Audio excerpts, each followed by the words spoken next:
विक्रमशिला सेतु पर लगने वाले जाम को देखते हुए मुख्यमंत्री नीतीश कुमार के निर्देश के बाद भागलपुर के विक्रमशिला सेतु के समानांतर पुल बनाने को लेकर प्रक्रिया तेज हो गई है। जिलाधिकारी प्रणब कुमार ने भू अर्जन पदाधिकारी को इस माह के अंत तक भूमि अधिग्रहण कर मुआवजा देने की बात कही है।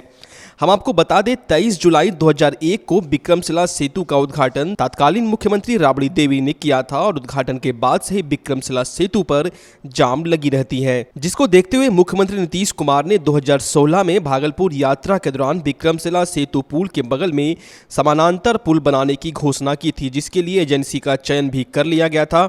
पथ निर्माण विभाग के प्रधान सचिव अमृतलाल मीणा ने 3 माह के अंदर जमीन अधिग्रहण की प्रक्रिया पूरी करने का आदेश जिलाधिकारी को दिया था। पुल के लिए जमीन अधिग्रहण की प्रक्रिया भी शुरू की गई थी, लेकिन स्थानीय प्रशासन की उदासीनता की वजह से अब तक कार्य अधूरा है। जबकि पुल निर्माण निगम ने भी मुआवजा भुगतान के लिए 15 करोड़ रुपए जिला भू अर्जन कार्यालय को दे दिया है। जिलाधिकारी प्रणब कुमार ने कहा कि समानांतर पुल बनाने के लिए भू अर्जन पदाधिकारी को इस महीने के अंत तक जमीन अधिग्रहण की प्रक्रिया पूरी कर मुआवजा देने का निर्देश दिया गया है। उन्होंने कहा कि पुल पर लगातार वाहनों का दबाव हो रहा है। समानांतर पुल के निर्माण के बाद लोगों को जाम से निजात मिल पाएगी। पुल के लिए काफ़ी इम्पोर्टेंट है, जैसा कि हम लोग सभी लोग जानते हैं, खासकर नॉर्थ बिहार साउथ बिहार को जोड़ने के लिए एक इम्पॉर्टेंट पुल है और इसके माध्यम से काफ़ी मात्रा में झारखंड से पश्चिम बंगाल से सामग्रियों की भी ढुलाई होती है। तो इसके जस्ट बगल में एक पैरेलल पुल बनाने की परियोजना है जिसकी स्वीकृति मिल गई है। उसके लिए जो लैंड एक्विजिशन करना है, भूमि का अर्जन करना है, वह भी कार्य अपने अंतिम चरण में है और हम लोग उम्मीद करते हैं कि भू अर्जन का कार्य 1 महीने के अंदर संपूर्ण कर लिया जाएगा और जल्दी ही उस पर काम शुरू होगा।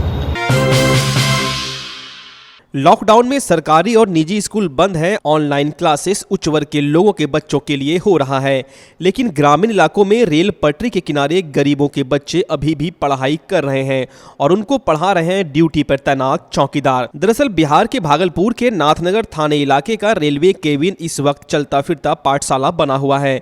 रेलवे केबिन के पास पुलिस विभाग के चौकीदार सचिन और कुंदन की ड्यूटी लगी थी, जो पिछले 2 महीने से इलाके के वैसे बच्चों को पढ़ा रहे हैं जिनका स्कूल अभी बंद है। रेल पटरी के बगल खाली जमीन पर सोशल डिस्टेंसिंग के साथ ककहरा स्लेट पेंसिल का खर्च भी देने का जज्बा इसलिए कुंदन और सचिन के मन में आया क्योंकि उनके पास गरीब किए बच्चे लॉकडाउन के शुरुआती दिनों में पढ़ाने की जिद कर रहे थे। सचिन और कुंदन का जन्म भी गरीब परिवार में हुआ है और किसी तरह चौकीदार की नौकरी मिली।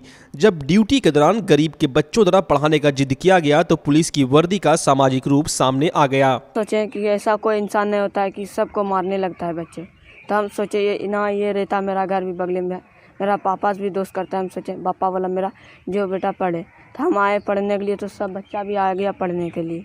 क्या बनना चाहते हैं पढ़ाई करके आप? हम तो बनेगा अफसर।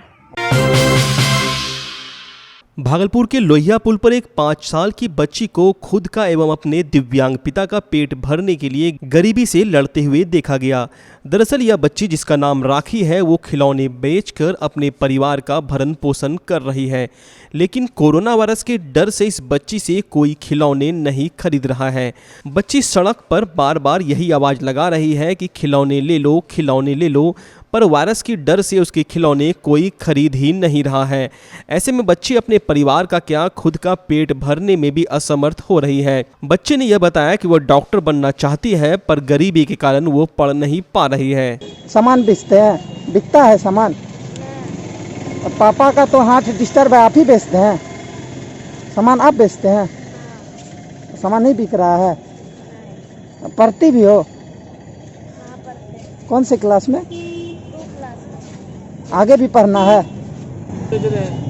पुल पर पहले बेचते थे, जिधर में बेचते थे 300 रुपये कमाते थे, चलता था।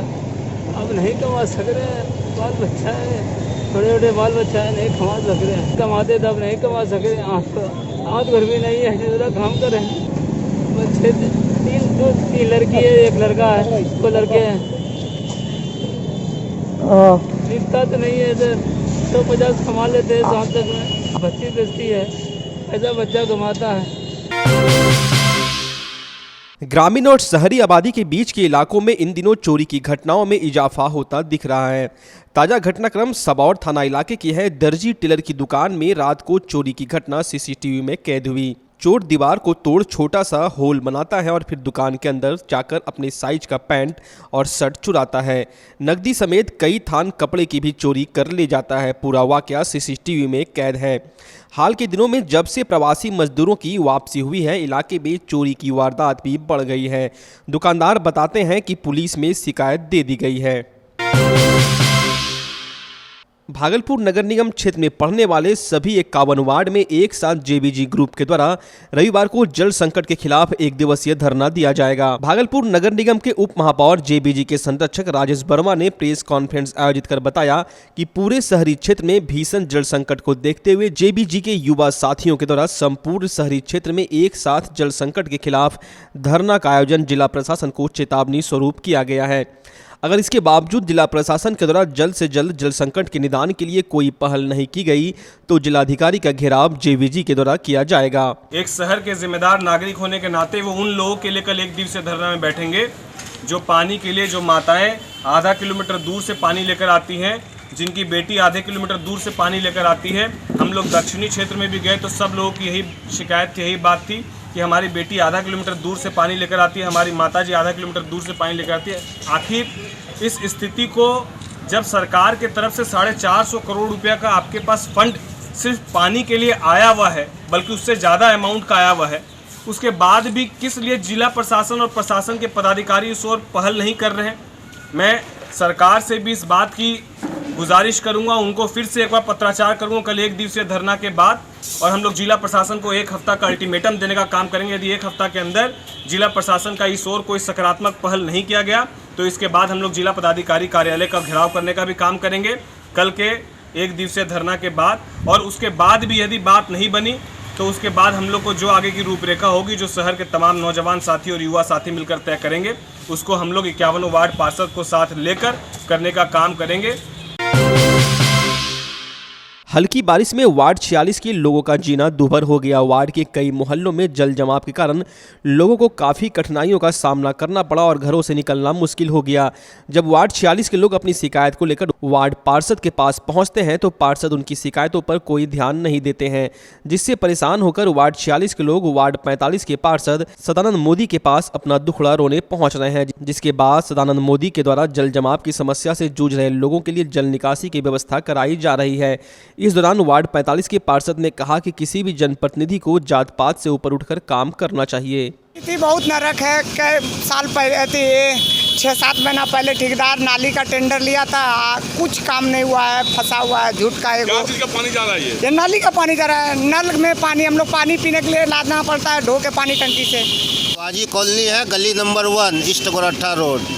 जरा सा बारिश में पूरे गली में ये नाला का पानी चला जाता है। आज देखिए कितना कम बारिश हुआ है, तब ये स्थिति दयनीय स्थिति, नरकीय स्थिति है। ना तो इस पर कोई विधायक का ध्यान है, ना तो कोई नगर निगम का ध्यान है, ना वार्ड पार्षद का कोई ध्यान है। यह वार्ड 46 है। लेकिन ऐसा प्रतिनिधि का ऐसा विचार नहीं होना चाहिए। सबका काम करना चाहिए, सबका साथ सबका विकास। प्रतिनिधि का यही सोच रहना चाहिए और काम करना चाहिए। क्या बोलते हैं लोग आपके पास? हमारे पास सब आता है। वहाँ के 46 का वार्ड बहुत लोग आते हैं, बोलता है हमको कि देखिए वो लोग काम नहीं करते, कम से कम हमारा पड़ोसी है, कम से कम कीजिए। तो अभी हम अपर नगर को फ़ोन करके अभी हम बुलवाएं, जैसे भी पूरा एरिया साफ़ करवा कर अपना स्टाफ के थ्रू साफ़ करवा रहे हैं। हमारा 45 सब स्टाफ साफ़ कर रहा है और अभी इसका स्टाफ एक भी नहीं है। कितना बज रहा है? 10 बजे इसका स्टाफ भाग जाता है। इन लोग का सब स्टाफ आता है, वो अपना मिर्जापुर में खाली काम किया और हिंदू एरिया की एकदम साफ जातिवादी करता है, वो एरिया में नहीं आता है और 10 बजे सबको छोड़ देता है। बोल रहा है कि जो है चुनाव बोलता है कि आप हमको वोट नहीं दिए इसलिए। हाँ, बोलता है हमको बहुत जनता, वहाँ का 46 नंबर वार्ड का जनता बोलता है कि हम जाते पार्षद के पास, बोलता है कि हम वोट, आप हमको वोट नहीं देते इसलिए हम आपका काम नहीं करेंगे। भागलपुर जिले में घरेलू हिंसा और यौन शोषण से त्रस्त महिलाओं और लाचार महिलाओं को सभी समस्याओं से निराकरण के लिए एक ही छत के नीचे सभी तरह की व्यवस्था के लिए जिला महिला सशक्तिकरण भवन का उद्घाटन किया गया। महिला विकास निगम के द्वारा बनाए गए भवन का उद्घाटन कल्याण समाज विभाग के डीपीओ अर्चना कुमारी और सामाजिक सुरक्षा कोषांग के सहायक निदेशक अनु कुमारी ने संयुक्त रूप से फीता काटकर और नारियल फोड़कर किया। इस दौरान डीपीओ ने कहा कि महिलाओं में घरेलू हिंसा और यौन शोषण में लगातार हो रही वृद्धि को देखते हुए महिला विकास निगम के द्वारा महिलाओं के सर्वांगीण विकास के लिए यह कदम उठाया गया है।